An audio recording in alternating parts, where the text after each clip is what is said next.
këtu jemi në fshatin Dushk Sektor, të njësisë administrative Dushk, me ndihmën e bordit kullimit bashkisë, jemi duke bërë pastrimin e kanaleve të dyta, të cilat i kemi të planifikuara si çdo vit, dhe që u shërbejnë tokave bujqësore të fermerëve të cilët janë banorë të zonës tonë.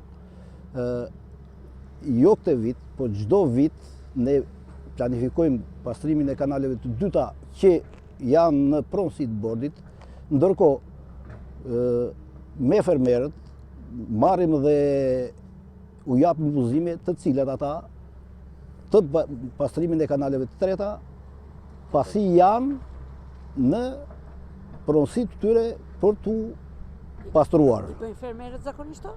Kryesisht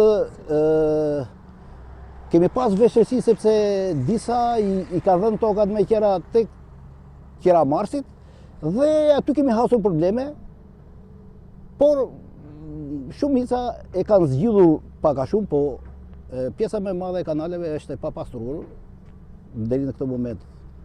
Në janar të këtij viti tani kemi bërë rreth 4000 metra kanal të dytë pastrim dhe 1200 metra fermer kanal të tretë të pastruar. Deri në këtë moment të tanishëm. Puna do vazhdoj deri ne të përfundojmë pastrimin e kanaleve të planifikuara. A janë kanalet shkaktare të përmbytjeve?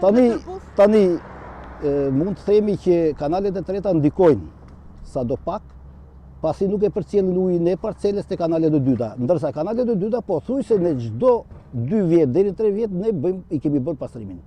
Ndërsa kanalet e treta e krijojnë të problematik, pasi nuk e përcjellin, se kuptohet që në moment që nuk është i pastruar, kuptohet që has vështirësi pastaj lëvizja e ujit.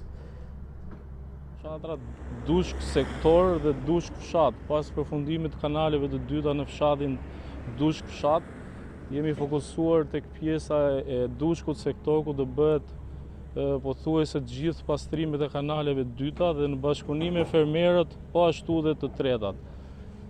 Më pas, normalisht kemi një plan pune bashkë me drejtorinë e ndërmarrjes pasurisë publike për fshatrat në vijim si Gramshi, Zham Sektori dhe Thanasaj, Konjat, pothuajse tërsinë gjithë njësinë ku përfshihen tokat bujqësore duke ardhur ndihmë fermerëve, kryesisht dhe bujqëve në këtë zonë. Ka pasur problematika me bllokimet e kanaleve dhe fermerët pse nuk kanë ndërhyrë të pastrojnë vetë? Nga rreshjet e tepërta që kanë qenë me intensitet lartë në këtë periudhë të këtij viti, normalisht kemi pasur problematika kryesisht në toka bujqësore në të mbjella të ndryshme. Fatmirësisht nuk kemi pasur problematika në bakti apo në baza tjera materiale. Mendon se shkaku i përmbytjeve ka qenë bllokimi i kanaleve? Atëherë, vazhdimisht në këtë njësi është punuar si çdo vit, siç është një plan që është filluar dhe për këtë vit, domethënë për 2026.